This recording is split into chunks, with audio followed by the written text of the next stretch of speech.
Buenos días, alumnos. En esta ocasión vamos a tratar un tema importantísimo en nuestra historia sobre uno de los gobiernos, una de las etapas de un gobierno de nombre Manuel Arturo Odría, que ocupó nuestro cargo presidencial en nuestra historia durante 8 años. Por eso viene el nombre de Ochenio de Manuel A. Odría, ¿no? Su periodo fue entre 1948 y 1956. Oye, pero acá hay posiblemente casi 8 años, ¿cierto? Le vamos a explicar el transcurso por qué 8 años, ¿ok? Entonces, ustedes, atento a lo que yo les voy explicando, acompañado de algunas imágenes. El Ochenio de Odría. Odría, en su inicio, fue ministro del anterior gobierno, en este caso de Bustamante, ¿no? Bustamante. Entonces,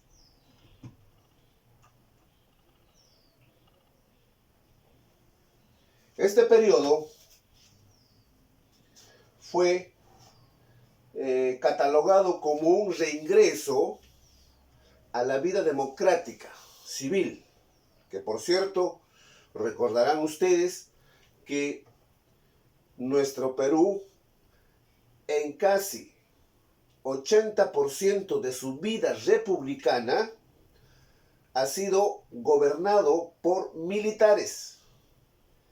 Entonces, esta es una de ellas. Odría fue militar.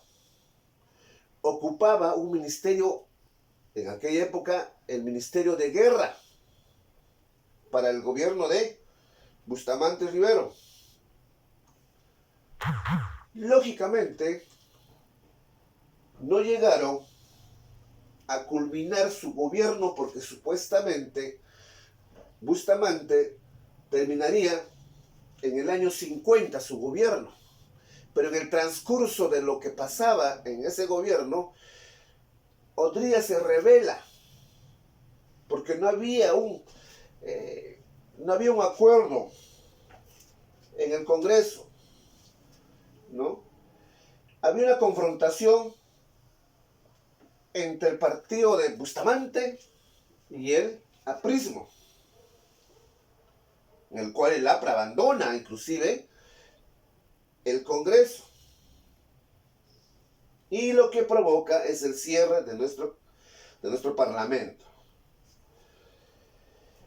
Es así que Manuel A. Odría renuncia, pero antes de ello trata de convencer al presidente que cambie la dirección política, renuncia al ministerio y comandado desde Arequipa, comandando la Marina de Guerra, auspicia el 27 de octubre de 1948 un golpe militar a su propio gobierno, digamos, de aquella época.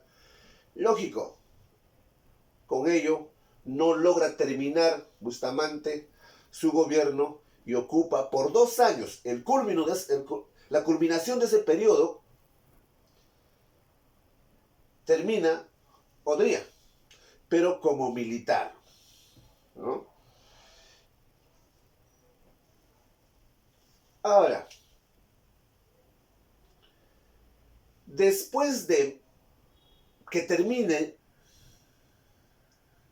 el 50, ojo, el 50, él llama a elecciones, porque supuestamente él estaba terminando el gobierno de Bustamante. Él llama a elecciones y, como toda característica de un golpe militar o caudillo militar, él se presenta también a esas elecciones del 49. ¿No? Estamos hablando casi a 3-4 años de la Segunda Guerra Mundial, inclusive algunos en plena. Llama a elecciones y él se presenta, pero antes él renuncia de la vida militar, pues, y se presenta como un civil, pero sigue siendo militar, sigue siendo conocimiento castrense. Por lo tanto, se presenta y tenía un contendor bien fuerte, con votos altos en la popularidad, ¿no? Tenía, por ejemplo, al señor, en este caso, que representaba la parte popular, digamos, del pueblo, y su representante de la Marina logra de alguna manera eliminarlo de la candidatura, con algunos argumentos falsos, lógicamente. Los militares casi nunca han utilizado argumentos buenos si quieren conseguir un poder. El general Noriega, ¿no? El general Noriega logra desestabilizar este gobierno y se queda como único candidato. Lógicamente no podía competir con nadie y sale ganador en este gobierno que gobierna durante 6 años. Entonces, 6 años más 2 años que hizo como golpe militar, 8 años, ¿no? Ahora, en el aspecto político. En el aspecto político, él, ya siendo presidente, ¿no?, desde 1950, ejerce una especie de dictadura, disfrazado de democracia. Jamás respetó las libertades constitucionales, como por ejemplo, en la Ley de la Seguridad del Interior, era simplemente la suspensión de garantías personales. ¿Qué significa esto? Que el gobierno estaba autorizado mediante su poder militar a allanar, entrar, ingresar, ¿no?, violar los domicilios, arrestar, encarcelar, desterrar, lógicamente faltando el derecho y el respeto a la propiedad privada. Mejor dicho, cualquier momento, si tú ibas en algo contra el gobierno, ellos entraban a tu casa, reventaban tu puerta y lógicamente te apresaban. Muchos de los opositores políticos fueron desterrados del país y algunos tuvieron que tomar asilos, como el caso de Víctor Raúl de la Torre, ¿no? En esa época el que manejaba o era el líder del partido aprista peruano, estuvo 5 años en la embajada de Colombia, aislado, ¿no? Eso era uno de las características de su aspecto político. En cuanto a la libertad de prensa, también estuvo restringida. Había un diario, El Deber, de Arequipa, a quien también, por algún argumento, no sabemos, maquiavélico, lo acallaron. Ahora, si bien es cierto,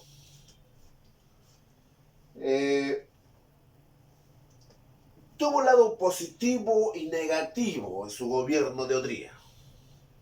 Uno de los puntos positivos en este lado político era la creación, por ejemplo, ahorita existe el CAEM, ¿no? Centro de Altos Estudios Militares. Quiere decir que los militares no simplemente eran de aquellos que iban a la guerra y sabían manejar armas, sino que iban a tener ya una instrucción.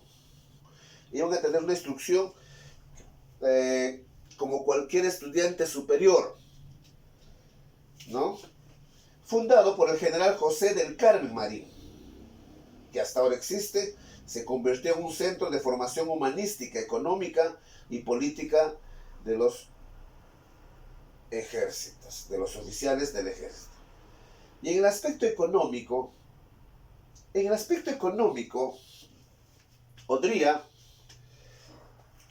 mantiene un giro, el giro que hubo hacia el liberalismo, ¿no? Bueno, en la actualidad tenemos una economía liberal, pero recién en esos años estaban recién teniendo conocimientos, nociones de la economía liberal, ¿no? Pero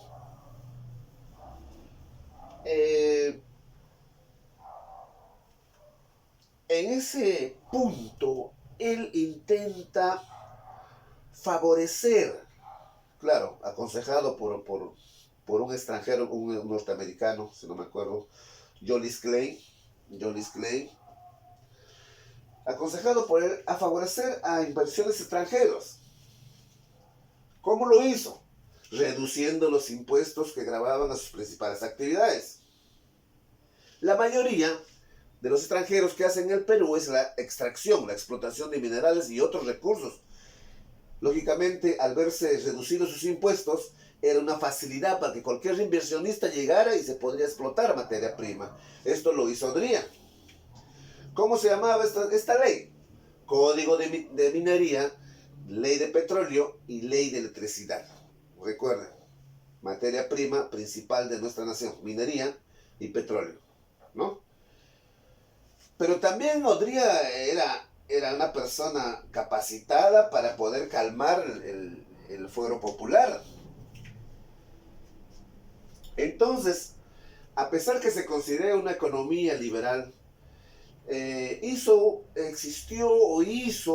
una política también asistencialista, ¿no? Y gracias a su esposa se formó la Junta de Asistencia Nacional, donde lógicamente, como hasta ahora las primeras damas de cada presidente, forman asociaciones de bien social. En aquella época ayudan especialmente a las madres de familia y a los niños. Y por otro lado, forma los dos grandes hospitales que existen en Lima, ¿no? Apoyado por una ley de seguro social del empleado, y construye el hospital que hoy se llama el Rebagliati. Antes se llamaba del empleado, y el de Avenida Grau, Irigoyen, se llamaba el Hospital del Obrero. Esto, lógicamente, calmaba, digamos, su política económica que él planteaba. Ojo, toda obra que hacen en gran envergadura, la población está conforme, ¿no? También podemos decir, bueno, gracias a él, se crearon dos grandes hospitales que hasta ahora funcionan. Se crearon también, para los deportistas, el Estadio Nacional de Lima, que hasta ahora existe sus bases principales. El 80% de la base del Estadio Nacional es cuando lo construyó Manuel A. Odría. En la actualidad está mejorado, nada más. Está maquillado, está forrado. Pero el Estadio Nacional como tal, como lo hizo, fue con Manuel A. Odría.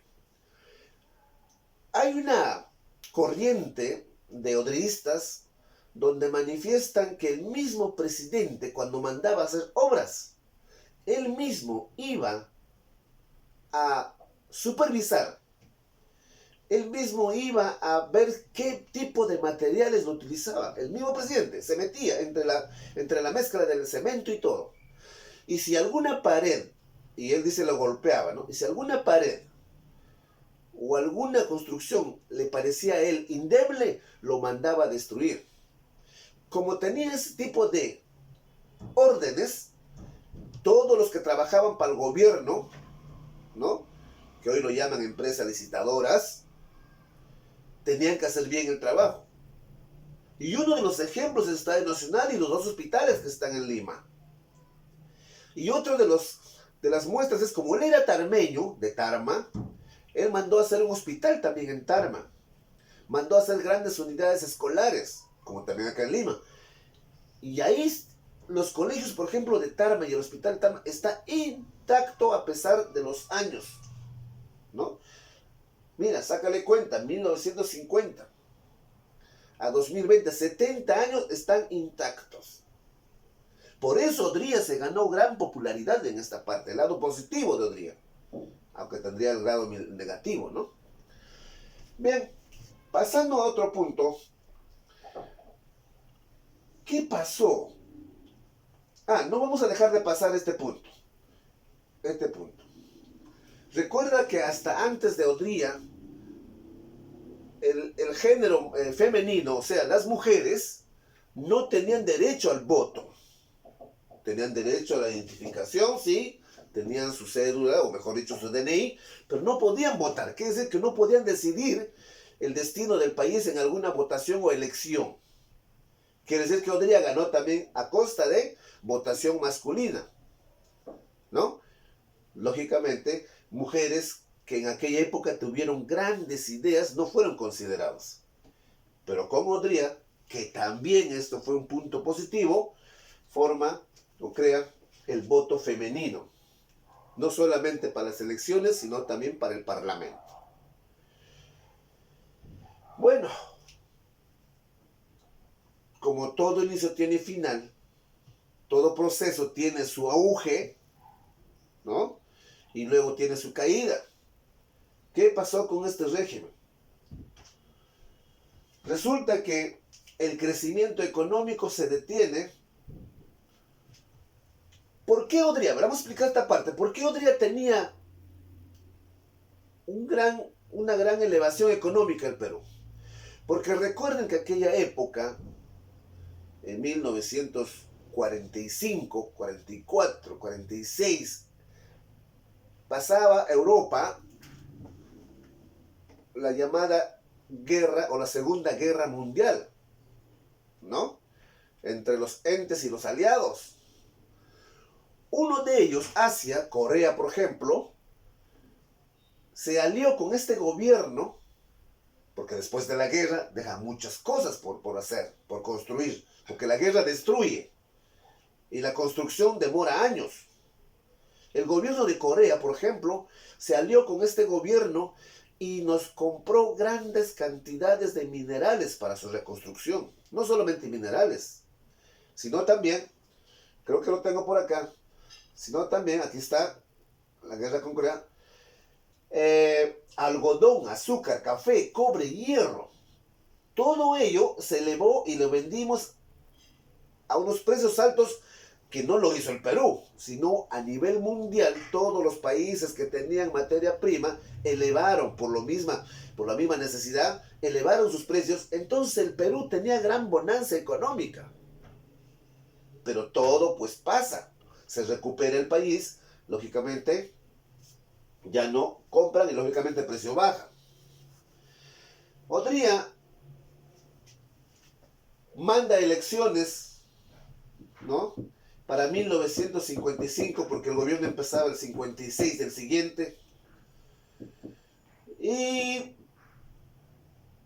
por cuidar, digamos, las fraudulentas elecciones, para que no haya un fraude, mejor dicho, aísla, o digamos, manda a un grupo de civiles, no militares, para que elaboren el llamado de las elecciones. En este caso se presentan 3 representantes, 3 candidatos. Odría no podía continuar, manda a Hernando Lavalle. Se presenta aquella vez Fernando Belaúnde Terry, su primer gobierno, o posiblemente su gobierno, pero el primer candidato. Y el expresidente de antes de Odría, Manuel Prado Ugarteche, quien, respaldado por los apristas, logra en esas elecciones ganarlas y empieza Prado a gobernar con 40% de votos el Perú en 1956 hasta 1962. Recuerda que en aquella época el gobierno era por 6 años, ¿no? 6 años. Y también se postula, ojo, Prado para el siguiente gobierno de 63, pierde. Entonces, estos fueron en general las acciones positivas y negativas ¿de quién? De Manuel Arturo Odría. Primero hizo 2 años con el golpe militar que lo hizo y después hizo 6 años más como civil porque renunció a la vida castrense. Total 8 años. Hubieron puntos positivos, puntos negativos, ¿no? Como aminorar el impuesto para la extracción del petróleo y de otros recursos fue negativo. Pero también fue positivo porque hicieron buenas obras que hasta la actualidad existen. Bueno, alumnos, Esta tarea domiciliaria que lo he puesto, tienen 4 preguntas, lo resuelven y me mandan al grupo del WhatsApp. Muy buenos días al ciclo 7, cuarto y quinto secundario. Gracias.